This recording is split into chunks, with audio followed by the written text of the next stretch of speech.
Hello, you beautiful people out there. What is going on? This is your friend Britik coming at you fast with another Halo video today.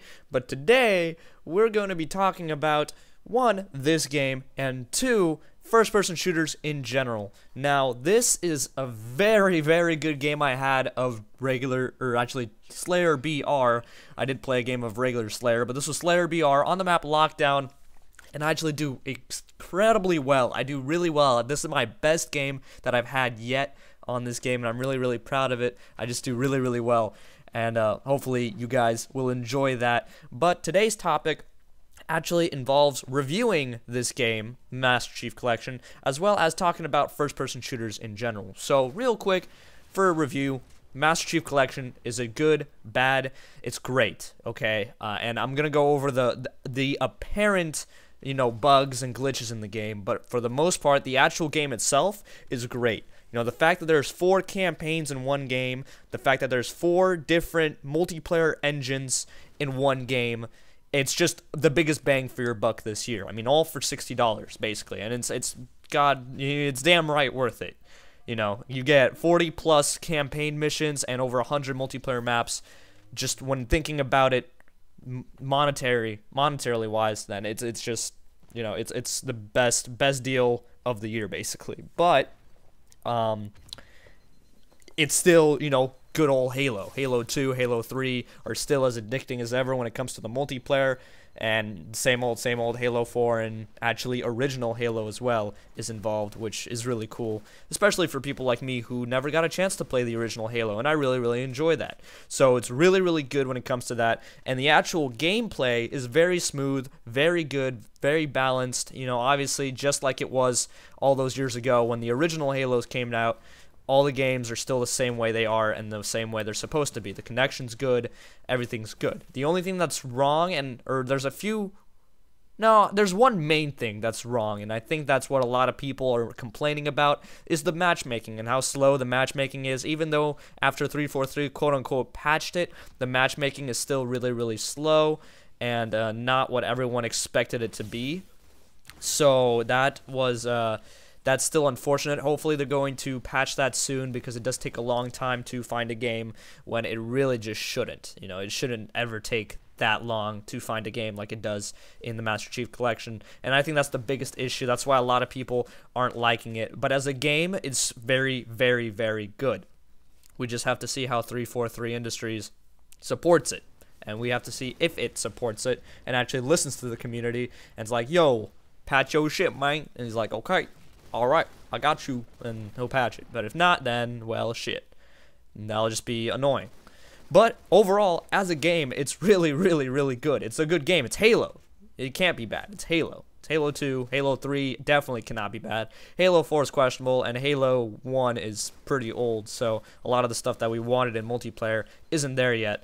But nonetheless, it's all super duper fun, and whatever suits your fancy, you can decide what you want to play whenever you want to play it, because all 4 of them are on one disc at one time in one place, which is really, really, really great. So my overall review about the game is that there's not much wrong with it. Another thing that, I don't know if this is just me or if this affects other people, but sometimes when I'm in a party with friends, it might just kick me out of the party. It might kick out my friend from the party for some reason. I don't know why. Sometimes we can't join each other and we have to restart our games, so that could be quite annoying as well. But besides those, the actual game itself is great. I'll give it 9 out of 10 just because of those last glitches that need to be patched. And once they're patched, it'll just be a great game, again, because it's Halo. And then that brings me into my next topic in this video of what a good first-person shooter should have. What makes a good first-person shooter. Now, the reason I want to use Halo for this example is just because Halo's original, right? Halo is just that classic game that's been evolved throughout the ages, and another game that a lot of people, understand is Call of Duty. Because that's basically just as old as Halo, if not a bit older, and people relate first-person shooters and multiplayer and all that with Call of Duty as well as Halo. So, what I really want to focus on is the old CODs and the old Halos, right? Halo 2, Halo 3, COD 4, COD MW2, those Call of Duties. Like, those were probably the greatest Call of Duties of all time. I mean, Black Ops 2 is also a good Call of Duty, but the reason I'm specifically sticking with the classic ones, the older ones, because they were simple, right? They were simple. COD 4 was amazing, regarded as the best COD by a lot of people, because it was just simple. It was great. You know, for its time, if you think about it, for its time, super simple. You know, there's not much BS to get killed by. Everybody had the same stuff. Everybody started off with the same things until they managed to change their loadouts. And it was all very simple. Everybody had an equal opportunity to advance and get better. And it wasn't like, oh, you know, you can exploit this, you can exploit that. Everything was well balanced. You know, the only problem, of course, was the connection. That's always an issue, but that's what happens when you have old games. Same thing with Halo. Everything's balanced. Everybody starts with the same loadout. There's weapons around the map that you need to learn, and you need to understand the layout, and you need to get map control, and it's all strategy-based. A lot of it's strategy. You know, you have to have skill when playing games like this. You can't just be good in Halo just with a good gun skill, because if somebody has a better gun than you, which is 100% possible because there are power weapons on the map, then no matter how good of your gun skill, you won't be able to beat them. You know, they'll have a rocket launcher and they'll kill you instantly. And if you didn't beat them to the rocket launcher, well, that sucks for you because you just don't know the map well enough.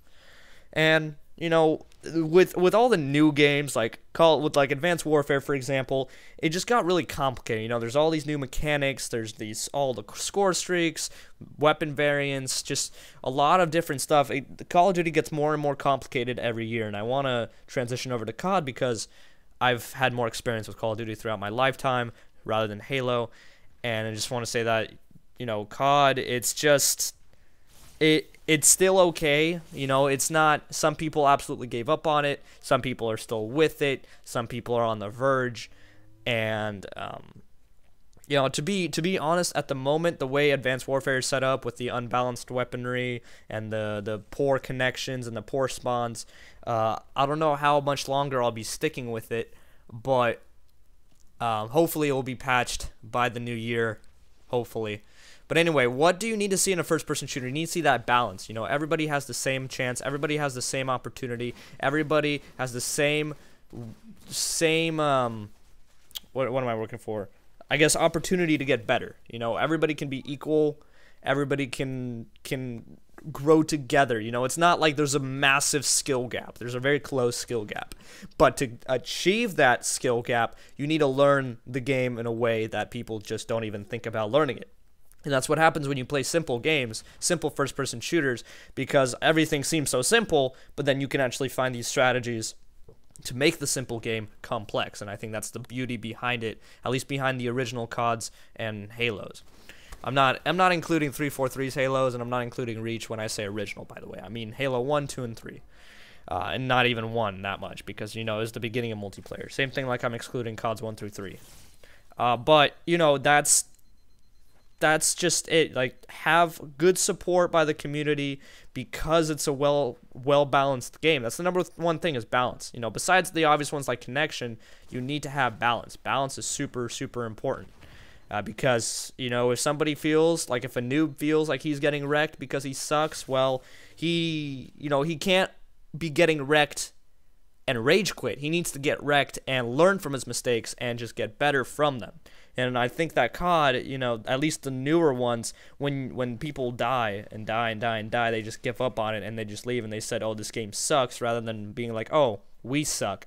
When a game's simple, they don't have that excuse of saying, oh, you know, this is broken, this is broken, this is broken. When it's a simple point and shoot, no kill streaks, no bullshit kind of deaths, they have nothing to blame but themselves for not being good enough to win that gunfight or, you know, win that game. So I think the simplicity really adds a skill factor that a lot of people don't even notice, and I really feel like that's how first-person shooters should go back to, at least for a little while. Like maybe Call of Duty goes back to a World War II time, back how it was during the COD 4 days, and stuff like that. So let me know what you guys think in the comment section below. Thank you all so much for watching. This video is wrapping up. I go 23-2.